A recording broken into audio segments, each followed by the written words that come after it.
اللہ کی تقسیم پر اوروں کو ملے ہیں مال و زر، ہم کو ملی تعلیم پر۔ حضور پاک علیہ السلام نے آپ کا حال ملاحظہ فرمایا تو حضرت عثمان کو بلا کر فرمایا، اے عثمان، لوگ جو کہتے کہہ دو، کیا تمہیں یہ بات پسند نہیں ہے؟ اگر میری سو بیٹیاں ہوتی، اللہ مجھے سو بیٹیاں عطا کرتا اور ایک کے بعد ایک تمہارے نکاح میں آ کے وہ انتخاب کرتی جاتی تو خدائے وحدہ لا شریک کی قسم میں اپنی سو شہزادیوں کا نکاح تم سے کرا دیتا۔ بسم اللہ ما شاء اللہ لا يصرف السوء الا اللہ،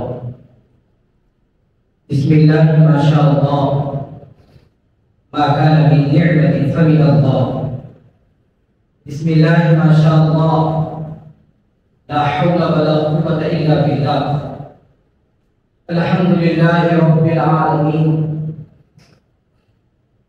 والصلاة والسلام على سيد المرسلين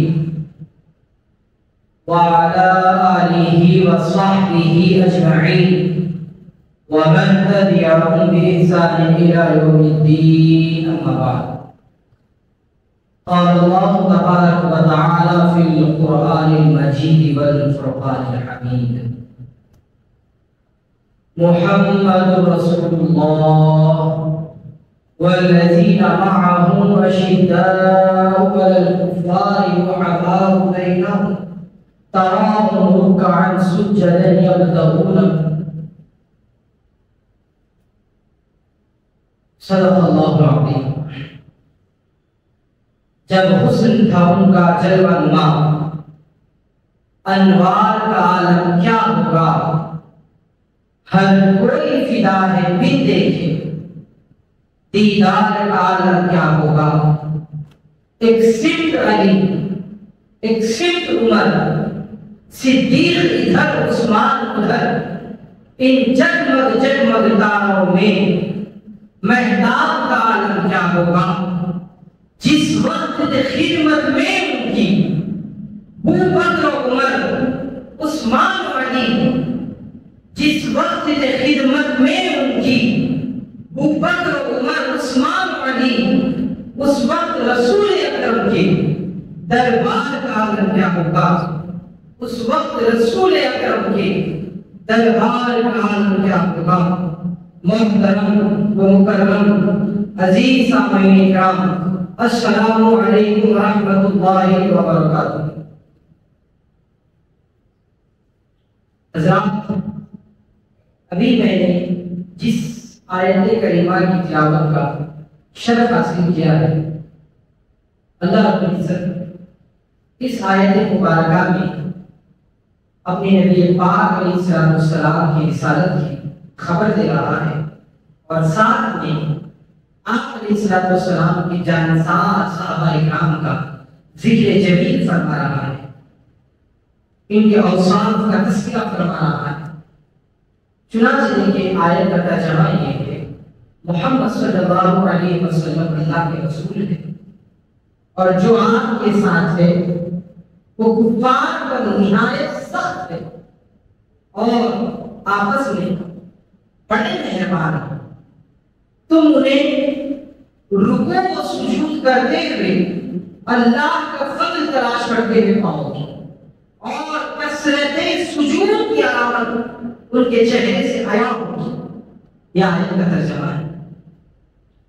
یہ تو عمومی صحابہ اکرام کے بارے میں اللہ رب العزت نے ارشاد فرمایا، لیکن بعض مفسرین، محدثین، مترجمین، علماء نے فرمایا کہ یہ حضور پاک علیہ السلام کے چار خلفاء کا اس میں اللہ تعالیٰ نے ذکر بیان فرمایا، ان کا وصف جمیل بیان فرمایا کہ کیسے وہ صحابہ اکرام، وہ جو چار صحابہ اکرام تھے، حضرت ابو بکر، حضرت عمر فاروق، حضرت عثمان اور حضرت علی رضی اللہ عنہ، یہ چار صحابہ اکرام تو حضور پاک علیہ السلام کے بعد اس امت میں سب سے زیادہ افضل و فضیلت والے ہیں، ان کی فضیلت ان کی خلافت کی ترتیب کے لحاظ سے۔ تو اللہ تعالیٰ نے ان چار کا وصف جمیل اس میں بیان فرمایا۔ سب سے پہلے اللہ نے فرمایا محمد رسول اللہ، یعنی محمد صلی اللہ علیہ وسلم اللہ کے رسول ہیں۔ اس کے بعد اللہ فرماتا ہے وَالَّذِينَ مَعَهُ، اور وہ لوگ جو آپ علیہ السلام کے ساتھ، کون کے ساتھ؟ تو اس سے مراد مفسرین کے جماعت میں سیدنا ابوبکر صدیق رضی اللہ عنہ کی ذات بھی ہے کہ یہ وہ بکر ہیں جو بچپن سے لے کر حضور پاک علیہ السلام کے وصال ظاہری تک ختم پر ختم شان بتانا چلتے ہیں۔ حضور پاک علیہ السلام کی صحبت و صحبت میں رہتے رہے، چاہے سفر ہو یا حضر ہو، جنت ہو یا خلوت ہو، جنگ و جنگل ہو، بیابان ہو، صحرا ہو، مسجد ہو، مکہ ہو، مدینہ ہو یا کوئی اور ہو، ہمیشہ حضور کے سائے کی طرح ابوبکر صدیق رضی اللہ عنہ آپ کے ساتھ رہے۔ اور اللہ نے آپ کے متعلق بیان فرمایا کہ وہ لوگ جو حضور کے ساتھ، پھر سے اللہ نے فرمایا اشداء علی الکفار، اور وہ جو کفار پر، اہل تکفیر پر بڑے شدید بہت سخت ہے۔ اس سے مراد سیدنا عمر فاروق رضی اللہ عنہ کو بتایا ہے مفسرین کہ یہ عمر فاروق رضی اللہ عنہ جو نہایت سخت مزاج کے کفار کے بعد، جس کی تلوار حق و باطل کا فیصلہ کرنے سے کبھی چوک جاتی، یہ وہ عمر ہے جس کے بارے میں اللہ نے فرمایا کہ کفار پر نہایت سخت ہے۔ یہ دوسری صاحب پھر تیسرا جو اللہ نے ارشاد فرمایا رحماء بینہم، اور وہ آپس میں بہت نرم مزاج، بہت نرم طبیعت کے حاملوں والی۔ اس سے مراد سیدنا عثمان غنی رضی اللہ عنہ کی ذات، نہایت صحابہ کرام میں بردبار، حلیم، کریم، شفیق، رحیم، یہ آپ کے الفاظ نہایت نرم مزاج والی سیدنا عثمان غنی رضی اللہ عنہ کو یہ بیان کرتا۔ اس کے بعد کہا اور تم نے رکوع میں سجود کرتے رہتے ہو، جب بھی دیکھو گے وہ رکوع میں ہوں گے یا سجدے میں ہوں گے یا رب کے فضل کی تلاش میں ہوں گے، ان کے چہروں سے نماز کے اثر آیا ہوں گے، یہ بات یہ حضرت علی نے مرتضیٰ رضی اللہ عنہ کی ذات، یہ چار صحابہ کرام اللہ تعالیٰ نے بس جلیل ہے۔ قرآن مجید میں اللہ تعالیٰ نے صحابہ کرام کے اوصاف کا تذکرہ فرمایا، ان کے خزائن، ان کے خصائص بیان فرمایا، ان کے فضائل بیان فرمایا، ان کے عدل و اقوال بیان فرمایا، لیکن کسی بھی صحابی کا نام نہیں لیا سوائے حضرت زید رضی اللہ عنہ، آپ کا نام لیا گیا ہے۔ آپ کے علاوہ حضرت ابوبکر کا نام اللہ نے قرآن میں صراحت کے ساتھ ذکر ہے، اوصاف بھی ہے، ان کے فضائل بھی ہے، لیکن نام صراحت کے ساتھ نہیں ہے۔ تو یہ وہ لوگ ہے جس کا ذکر اللہ تعالیٰ نے قرآن مجید میں بیان فرمایا۔ تو آج جو یہ 16 ذی الحجہ اور 18 ذی الحجہ خلیفہ ثالث داماد رسول حفظ علی جامع القرآن سنورین عثمان رضی اللہ عنہ کا یوم شہادت 18 ذی الحجہ، یہ تیسرے خلیفہ ہے اس کا۔ اللہ نے بہت سارے خوبیوں سے یہ نوازا، بہت زیادہ فضیلت و کرامات کے حامل کے ساتھ یہ شخصیت حضرت عثمان غنی رضی اللہ عنہ۔ اسی لیے آج ہم اسی مناسبت سے یہاں پر کچھ سننے اور سنانے کی سعادت حاصل کریں گے کہ اللہ تعالیٰ نے آپ کو بہت سارے خوبیوں کا مالک و حامل کرنا ہے۔ آپ کے بے شمار القاب و اوصاف قرآن میں حدیث میں بیان ہوئے، چنانچہ کہ آپ کا ایک لقب مبارک ذوالنورین بھی ہے۔ ذوالنورین کا مطلب ہے دو نور والا۔ حضور پاک علیہ السلام نے آپ کے نکاح میں اپنی شہزادی حضرت رقیہ رضی اللہ عنہا کو دیا۔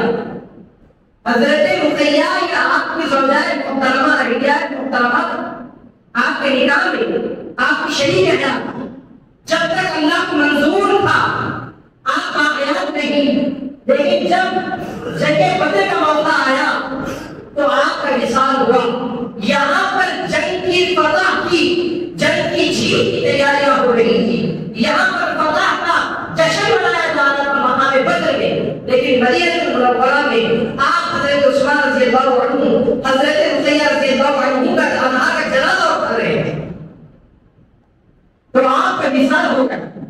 آپ کے وصال کے بعد آپ نہایت غمزدہ افسردہ رہا کرتے تھے عثمان رضی اللہ عنہ کہ اللہ تعالیٰ نے مجھے رسول پاک علیہ السلام کی شہزادی عطا فرمائی، لیکن یہ بھی مجھ سے جدا ہو گئی، یہ بھی مجھ سے بچھڑ گئی۔ آپ ہمیشہ اس کے غم و بناتے رہتے تھے، ہمیشہ تکلیف و سوگ ڈالتے رہتے تھے، اشک باری آنکھوں سے آنسو تھمتے جاتے حضرت عثمان کے بس غم میں اور فکر میں رہتے کہ اللہ نے مجھے کتنی بڑی نعمت سب تھا،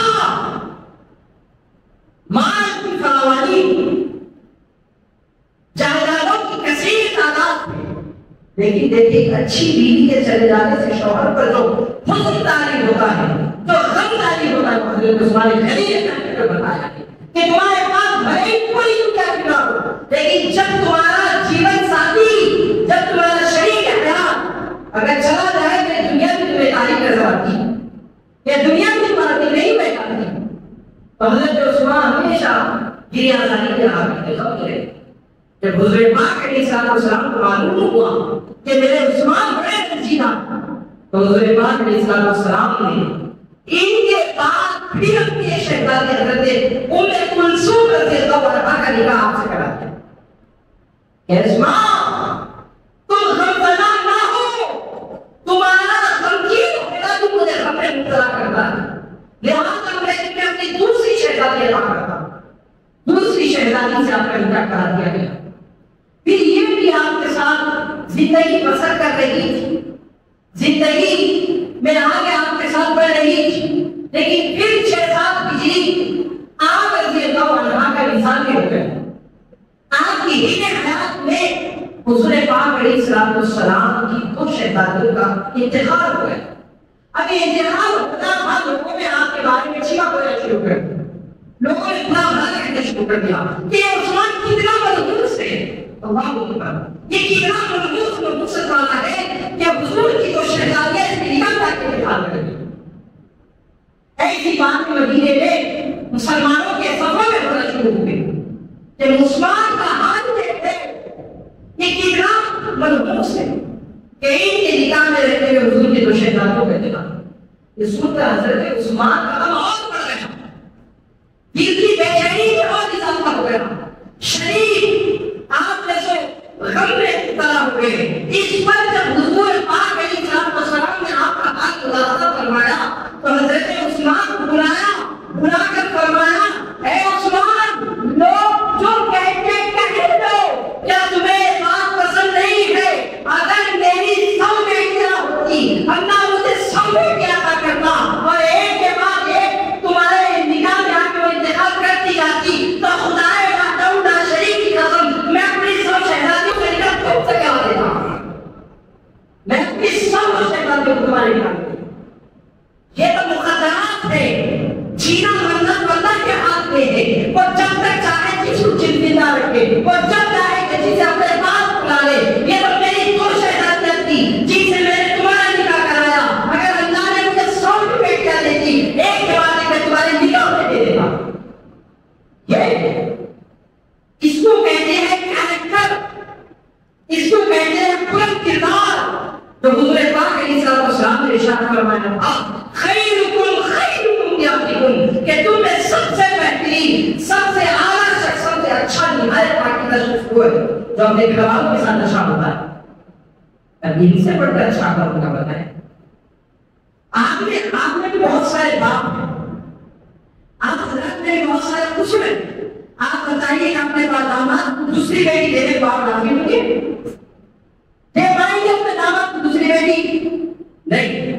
ایک داماد کو کبھی ہم پچھتاتے تھے کہ کیسا میری بیٹی بھی اس شخص مل گیا کہ ہم سے دریافت کرنے میں چوک ہو گئی، مشاہدہ نے ہم سے غلط بیانی سے کام کیا، ہم یہ کہتے ہیں اور افسوس کا اظہار کرتے ہیں اپنی بیٹی کو کسی سے شادی کرا دینے کے بعد، لیکن یہ کیسا عثمان کا کردار ہے کہ حضور نے ہاتھ بن کر کے ایک بیٹی عطا کی، پھر ایک بیٹی عطا کی، پھر اس کے بعد بھی فرمایا اگر سب بیٹی ہوتی وہی دے دینا۔ اسی لیے آپ کو ذوالنورین کہا ہے، ذوالنورین کا تو دو نور والے، یہ شرط حضرت عثمان کو اللہ تعالیٰ نے عطا فرمایا.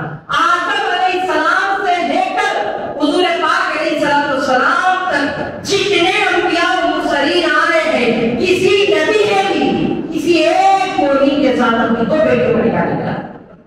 یہ شرف, یہ مقام, یہ اعزاز و مرتبہ صرف اللہ تعالیٰ نے حضرت عثمان کو عطا.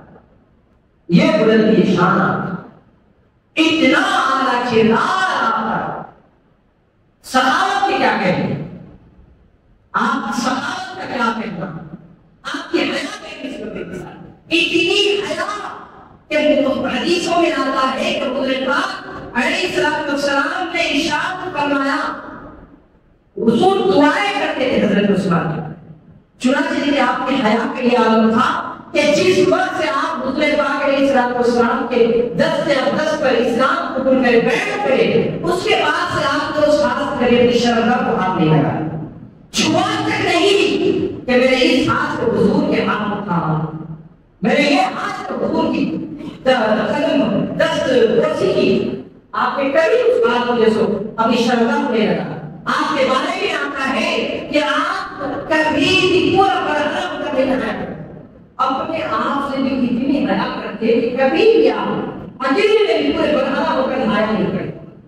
اور آپ کی یہی اللہ کے پیش نظر بخاری کے حدیث سے دیکھیں, حضرت عائشہ رضی اللہ عنہا ارشاد فرماتی ہے, ایک مرتبہ حضور پاک علیہ السلام اپنے در اقدس پر تشریف فرما تھے, آرام فرما رہے ہیں.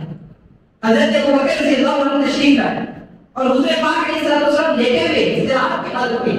اب معلوم ہے گھر میں اندر بے تکلف رہتے جو ظاہر لباس مسعود اتار کرے, تو حضور پاک علیہ السلام نے اپنے ظاہر لباس اتار کر ایک لباس میں ملبوس ہو کر آپ فرما رہے ہیں, اور آپ کی پنڈلی مبارک کا اوپر کا کپڑا ہٹا ہوا ہے. آپ دیکھیں آپ حضرت ابوبکر تشریف خاموشی. اس کے بعد حضرت عمر فاروق رضی اللہ عنہ ہے, آپ علیہ السلام کا سمجھ نہیں ویسے ہی آگے. لیکن تیسری بار حضرت عثمان علی رضی اللہ عنہ تشریف لائے تو فوراً حضور پاک علیہ السلام اٹھ گئے اور اپنا ظاہر کپڑا ظاہر دماغ ٹھیک کرنے لگے اور سیدھا بیٹھ گئے. یہ دیکھ کر حضرت عائشہ رضی اللہ عنہا نے کہا, یا رسول اللہ, میرے بھائی حضرت ابوبکر ہے تو آپ اپنی جگہ سے نہیں ہلے, حضرت عمر آئے آپ اپنی جگہ سے نہیں ہلے, حضرت عثمان نے آنا تھا آپ اڑ بھی گئے, کپڑا بھی سیدھا کر لیے, دماغ بھی سیدھا کر لیے, اٹینشن ہو کر بیٹھے. حضور نے فرمایا, اے عائشہ, میں اس شخص سے حیا کیوں نہ کروں جس سے بلائے آنا کے فرشتے کی حیا کرتے, میں اس عثمان سے حیا کیوں نہ کروں جس سے بلائے آنا کے فرشتے کی حیا کرتے. یہ وصف جمیل تھا. اسی وصف کے پیش نظر حضور پاک علیہ السلام نے دعا فرمائی کہ مولا جب قیامت کے دن تو اگلے پچھلوں کو نیک و بد کو سب کو حساب کے لیے اپنی بارگاہ میں اپنے حضور پھیرا کرے گا, میرے عثمان پھیرا نہ کرنا حساب کے. یہ بہت حیا والے ہیں, یہ بہت بڑا حیا ہے, بے شرما ہے, مولا کی کا حساب کرنے کا ٹھہرا. تو یہ واحد حضرت عثمان ہے جس سے اللہ بے حساب جنت میں داخل فرمائے. یہ شان حضرت عثمان غنی رضی اللہ عنہ, یہ اعزاز اللہ تعالیٰ نے حضرت عثمان رضی اللہ عنہ کو عطا کیا کہ آپ کی اس شان کے نظر قیامت میں بھی آپ کا حساب کتاب نہیں. یہ مقام, یہ مرتبہ آپ کا ہے.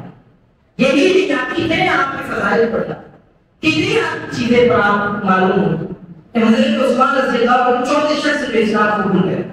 سب سے پہلے حضرت ابوبکر, حضرت علی, حضرت زید, یہ تین اسلام قبول کرے. اس کے بعد حضرت عثمان فرماتے انی لا اراء کہ میں چوتھا شخص پہ اسلام قبول کیا.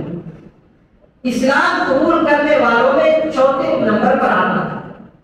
اور آپ کے بارے میں آتا ہے کہ آپ اسلام سے پہلے بھی کبھی شراب کو کھاتے رہے, کبھی بے حیائی کی طرف نہیں گئے, کبھی فحش کی طرف نہیں گئے, کبھی خراب کاموں کی طرف نہیں گئے. اسلام سے پہلے ہے اسلام کے بعد اتنے پاکیزہ کردار کے آپ حاصل. اور یہ بھی احساس آپ کو حاصل ہے کہ حضور پاک علیہ السلام نے ارشاد فرمایا اپنے اہل و عیال کے ساتھ حضرت عثمان سے دور عنہ ہی پڑے تو صحابہ نے سب سے پہلے اللہ کے ساتھ ہجرت فرمائی.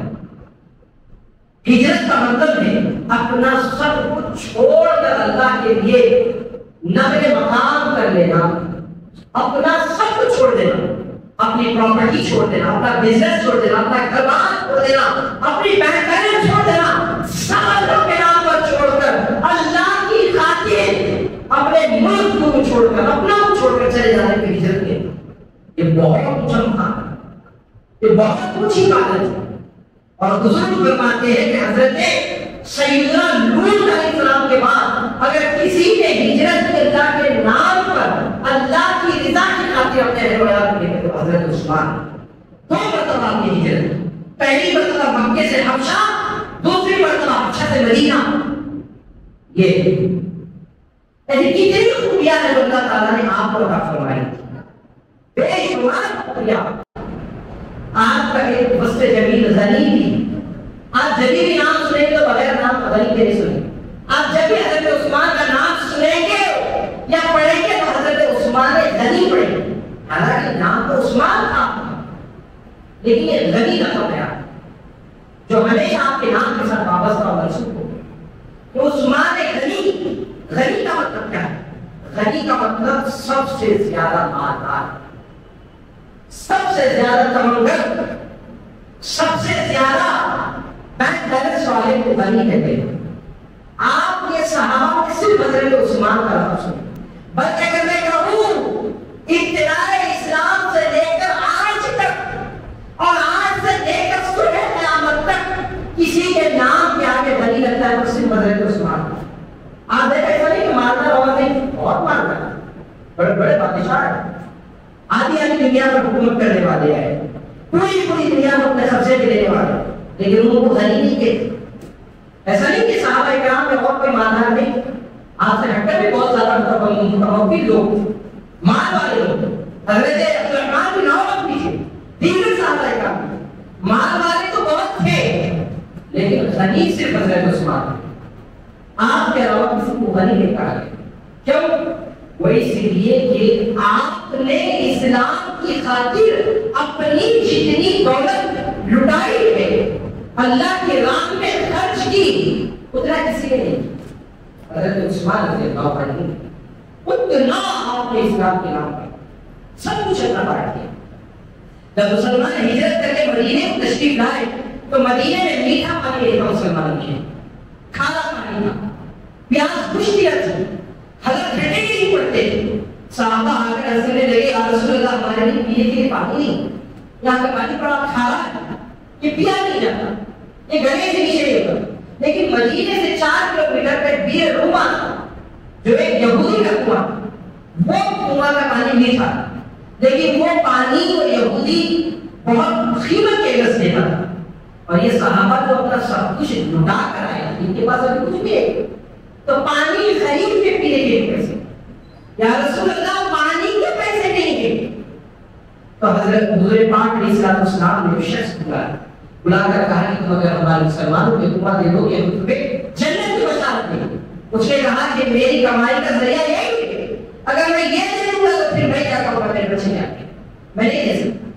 اس پر حضور پاک علیہ السلام نے ارشاد فرمایا کہ جو شخص یہ بیر روما خرید کر مسلمانوں پر وقف کر دے گے میں اسے جنت کی پوری بشارت دے گا، میں اسے جنت میں گھماتا کروں گا۔ حضرت عثمان اس یہودی کے پاس گئے اور یہودی سے کہا کہ مجھے کنواں بیچ دو۔ اس نے 35,000 درہم کے عوض اس کنویں کو بیچا۔ 35,000 اس دور میں بہت عالمی، بہت اونچی قیمت تھی، آپ معلوم۔ تو حضرت عثمان رضی اللہ عنہ نے وہ رقم ادا کر کے وہ کنواں خرید کر حضور کی بارگاہ میں حاضر ہو کر کہ یا رسول اللہ جو آپ نے یہودی کے بارے میں کہا تھا کہ اگر تم مجھے کنواں دے دو گے تو جنت میں تمہیں گھماتا کروں گا، یا رسول اللہ اگر کوئی وہ کنواں خریدے کیا اسے بھی بشارت دے؟ حضور نے فرمایا ہاں، جو کنواں خریدے تو اسے بھی بشارت سناتا ہوں۔ تو وہ حضرت عثمان پکار کر کہنے لگے یا رسول اللہ آپ کے اس غلام اس کنویں کو خرید کر مسلمان پر وقف کر دیا۔ حضور نے فرمایا اگر تم نے ایسا کیا تو جاؤ ہم تمہیں جنت میں کنویں کی بشارت دیتے ہیں۔ یہ حضرت عثمان، یہ ایک بار نہیں، ایسے 20 مرتبہ جب اسلام کو مال کی ضرورت پیش آئی حضرت عثمان ہمیشہ پیش قدم پیش رہے، آگے رہے۔ ایک بار جیش اسرت بادشاہ کی نگرانی میں کفار مکہ مدینے میں حملہ ہونے آئے، ایسا کھانے کے لالے پڑے، کچھ بھی نہیں تھا کھانے کی، بالکل نہیں، جسموں کے ساتھ داخل ہو گئے، نان و دانا کچھ نہیں تھا، کھانے کے لیے نان شریعت میسر نہیں، ایسے وقت میں اب کفار لڑنے کے لیے آ رہے ہیں، اور حضور پاک علیہ السلام کو معلوم ہوا کہ کفار مسلمانوں سے جنگ کے ارادے سے آ رہے ہیں، اور مسلمانوں کی حالت یہ ہے کہ پتھرے باندھ کر اپنے پیٹ پر کام کر رہے ہیں، کھانے کے لیے کچھ نہیں۔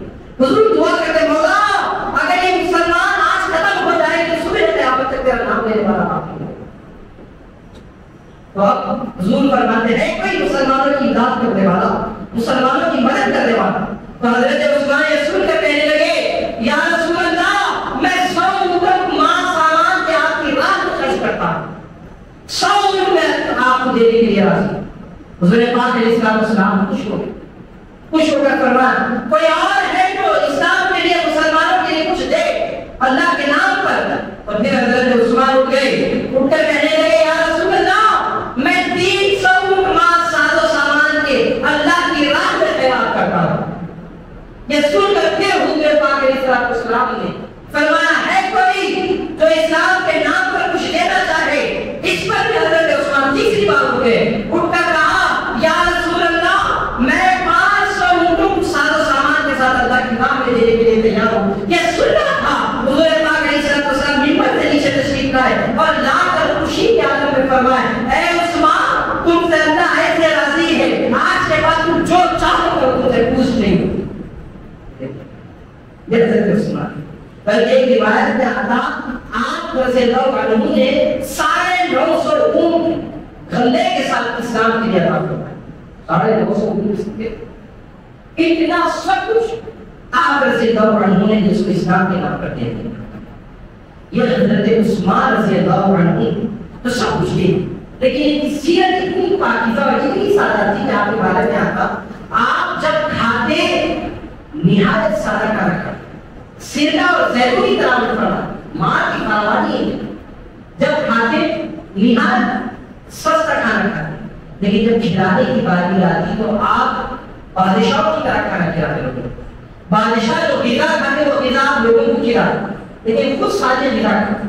یہ حضرت عثمان کا کردار، جب کردار اتنا اعلیٰ ہو، جب مزاج اتنا ستھرا ہو، تب اسلام پھر عروج پاتا ہے، اسلام پھر ترقی پاتا ہے، اسلام پھر دنیا پر چھا جاتا ہے۔ یہ وہ کردار تھے صحابہ کرام کے جس کی وجہ سے اسلام کو اللہ تعالیٰ نے دنیا بھر میں مقبولیت عطا فرمائی، دنیا بھر میں پھیلا دیا کہ آپ دیکھیں تو صحیح خود کے لیے کھانے کے لیے کھجور اور سرکہ ہے، زیتون ہے، لیکن جب لوگوں کو کھلانا تو بادشاہوں کی غذا کھلایا جائے، جب اتنا اللہ کے نام پر دینے کا جذبہ آ جائے پھر اللہ مسلمانوں کو دین دکھائے تاریخ نے دیکھی کہ ہر جگہ مسلمانوں کا قبضہ تھا، ہر جگہ مسلمانوں کی حکومت تھی، لیکن آج ہمارا حال کیا ہے؟ آپ بہتر یہ اپنی مساجد میں کچھ بھی نہیں ہے، یہ مسجد جس کے نام پر مؤذن چھوڑے لے کر پھرتا ہے تو ایک دوسرے کی صورت دیکھتے ہیں، میں دنیا دور ہوں، میں دنیا دور ہوں، اور ایک مہینے میں ایک بار جب ہمارے گھروں پر دیکھو مؤذن کھٹا مار کر پیسے لیتا ہے تو گھر سے کیا ہوتا ہے یہ معلوم ہے آپ کو؟ ابا کے معلوم ہے؟ اب بتاؤ یہ ہے اسلام کی خدمت، اس کو کہتے اسلام کا جذبہ۔ اپنے کعبے کی حفاظت ہمیں خود کرنی ہے، اب حفاظت کو عوامی نہیں آنے والا، یاد رکھو اب مسجد بنانا بھی تو ہمیں بنانا ہے، مسجد بچانا بھی تو ہمیں بچانا ہے۔ یہ کوئی دور نہیں کہ آپ کی مسجد پہ حملہ ہوگا تو اللہ تعالیٰ آسمان سے لشکر بھیجے گا، فرشتوں کو بھیجے گا یا عوامی کو بھیجے گا، نہیں، اب کعبہ ٹوٹے گا بھی تو ہمارے بھی اس کی حفاظت کرنی تیار ہے، یہ ہماری مسجد ہے، اگر ہم اس کا خیال نہیں کریں گے تو کون کرے گا بتائیں؟ جب ہمارے گھر سے ہر چیز سے یہ مہینے میں رقم فکس ہو سکتی ہے کہ لائٹ کے بل کی رقم ہم پے کرتے ہیں، نل کے بل کی رقم ہم پے کرتے ہیں، اسپاٹ کے بل کی رقم ہم پے کرتے ہیں، گاڑی کی EMI بھی ہم بھرتے ہیں، الیکٹرک سامان کی EMI بھی ہم مہینے میں بھرتے ہیں، ہر چیز ہم بھرتے ہیں، تو پھر ہم نے کیوں طے نہیں کر دیتے کہ میرے اس کا اللہ کی خاطر مسجد کے لیے مہینے 100 روپے دینا ہے؟ ارے کتنی مسجدیں ہماری اس مسجد میں؟ 2 تو مسجدیں، لیکن ہمارے مودی صاحب کٹے مانتے ہیں 2-5 منٹ تک باہر سے آواز کرتے آواز ہی نہیں آتی۔ اب بتاؤ اتنا برا اگر ہمارا حال ہے، اللہ کے نام پر اللہ کی مسجد کو دینے کے لیے کتنا پیچھے ہٹتے ہیں، لیکن مصیبتیں تو آنی ہے. اپنی عادت بنا لیجیے کہ میرے کو اللہ کے نام پر مسجد کے لیے اٹھا کے رکھتے ہیں. ہر مہینہ جیسے میں EMI کا خیال کرتا ہوں, کرائے کا گھر پر کرائے کا خیال کرتا ہوں, بل کا خیال کرتا ہوں, ہر بل کا خیال کرتا ہوں, تو میں مسجد کا بھی خیال. میری جیب سے کم 100 روپے تو جائے گی مسجد. اگر اللہ نے زیادہ دیا تو آپ 500 روپے دیں, 1000 روپے دیں. آپ کے سامنے مولوی صاحب کہتے ہیں کہ جنید ایمان کیا دیتے ہیں, بولتے ہیں ہمارے کو اچھا نہیں لگ رہا کہ بڑی مشکل سے مؤذن اور امام کی تنخواہ اس چندے سے پوری ہو رہی ہے, جبکہ مسجد دیکھ رہا ہوں. یاد رکھیے اگر یہ مسجد بند کر دی جائے گی تو پھر نماز کر آپ میں زیادہ نہیں کہتا. آپ اگر 50 کلومیٹر دور چلے جائیں اس بستی سے, اس شہر سے, تو آپ کو نماز کے لیے اذان کی آواز نہیں ہے. کوسوں دور مسجدیں نظر آئی جائیں, وہاں پر لوگ ٹائم دے کے نماز پڑھتے. انہیں مؤذن نہیں بتاتا کہ اب نماز کا وقت ہو گیا, بلکہ کو ٹائم دینا پڑتا ہے. لیکن یہ اللہ کا کرم ہے کہ اللہ نے ہماری گلی گلی میں مسجد بنا دی. مسجد کو بنا دی شب بھر میں ایمان کی حالت والوں نے. من اپنا پرانا کافی تھا, برسوں میں نمازی بدلا سکا. مسجد کو بنا کے بنانے والے چلے گئے, لیکن اب اس کا مینٹیننس ہم کر رہے ہیں. اور کیسے کر رہے ہیں آپ بہتر جانتے ہیں. اس سے کوئی خاص مستقل آمدنی نہیں. ہمارے امام صاحب ہر دن نماز کے بعد اعلان کرتے ہیں مسجد کے آمدنی کے مستقل ذرائع نہیں, آپ ہی کے جیب سے مسجد کے اخراجات پورے ہوں گے. لائٹ کا بل بھی ہے تو آپ کے جیب سے نکلتا ہے, یا کوئی اور مینٹیننس ہے وہ بھی آپ کی جیب سے نکلتا ہے, یا امام و مؤذن کی تنخواہ ہے وہ بھی آپ کی جیب سے کام ہے. لیکن ہم نہیں کی عادت بنائیں. آپ یا پھر عثمان رضی اللہ عنہ کا کردار ہے. یاد رکھیں حدیث ٹائم پڑھتا ہو رہا ہے لیکن فرض کرنا ہے. حضور پاک علیہ السلام نے ارشاد فرمایا السخی حبیب اللہ و ان کان عاصیت, کہ جو سخی ہوتا, سخی سخاوت کرنے والا ہوگا وہ اللہ کا دوست ہے, اگرچہ کہ وہ گناہگار ہو, اگرچہ کہ وہ گناہگار کیوں نہ ہو, اگر دینے والا ہے تو وہ اللہ کا دوست ہے. اس کے بعد حضور نے فرمایا والبخیل عدو اللہ و ان کان عابدا, اور جو بخیل ہوتا, جو دیتا نہیں, رکھ کے نہیں دیتا, وہ اللہ کا دشمن ہے. اگرچہ کہ وہ عابد, اگرچہ کہ وہ لاکھ نمازیں پڑھنے والا, لاکھ عبادتیں کرنے والا, لیکن مان کو ٹٹول کر سمیٹ سمجھ کر کن کر رکھا, وہ اللہ کا دشمن ہے. تو اللہ کی دوست ہے. صحابہ کا جذبہ ہے, مسجدوں کو دینے کا جذبہ ہے. مسجدوں کے لیے ہر مہینہ آپ اپنے رقم فکس کر, آپ فکس کر. اللہ کا وعدہ ہے بھائی جو اللہ کے لیے اچھا خرچ دیتا ہے تو اللہ اس کو ڈبل ٹربل عطا کرے. آپ اللہ سے قرض مانگ رہا ہے, قرض کس پہ؟ قرض کا مطلب وہ ہے جو آپ دے تو پھر بعد آپ کو ملتا, اسی کو قرض بولتے ہیں. میں اگر کسی کو قرض دے رہا یا دے, اس کا مطلب ہے کہ بعد میں اس کو دینا ہے, تو اللہ یہ فرما رہا ہے کہ تم مجھے قرض دو, تم جتنا دو گے اسے ڈبل دو. اگر تمہاری نیت اور قلوب سے اخلاص آ جائے تو میں تمہیں 700 گنا پڑتا ہوں. اخلاص کی کرنی, ایمان کی کرنی, یقین کی کرنی, یہ نہیں کیا کہ برادر کیا اللہ بھی دے گا, وہ اس کی شان کو مطابق دے گا. بس یہ دعائیں, یہ باتیں تھی. دیکھیں 18 سے لے جائے یعنی اتوار کے لیے سیدنا عثمان غنی رضی اللہ عنہ کا اس کے آپ نے یوم شہادت ہے, آپ کا تذکرہ گھر میں سنائیں, اپنی اہل و عیال کو سنائیں, فاتحہ کا ایصال ثواب کا اہتمام کریں. آپ کو بہت سے احسانات نے سنت میں, آپ کی جامع قرآن مطلب قرآن جمع کرنے والی ذات آپ کی. آج جو ہمارے ہاتھوں میں قرآن نظر آ رہا, اللہ کا کلام نظر آ رہا, یہ کس نے آپ کو دیا ہے؟ آپ کے ہاتھوں میں کس نے کہا کہ حضرت عثمان رضی اللہ عنہ کا یہ کام ہے. ورنہ قرآن پہلے ایسا نہیں تھا. قرآن کسی ایک پہاڑ پہ لکھے ہوا تھا, کسی ایک چمڑے پہ لکھے ہوا تھا, کسی ایک بڑے پتے پہ لکھے ہوا تھا, کسی ایک غار پہ لکھے ہوا تھا. کوئی آیت یاد تھی, کوئی آیت یاد تھی, پوروں کو جمع کر کے اکٹھا کر کے کتاب کی شکل دینے والے حضرت عثمان رضی اللہ عنہ. تو آپ سے التجا ہے کہ حضرت عثمان رضی اللہ عنہ کی اس ثواب کا اہتمام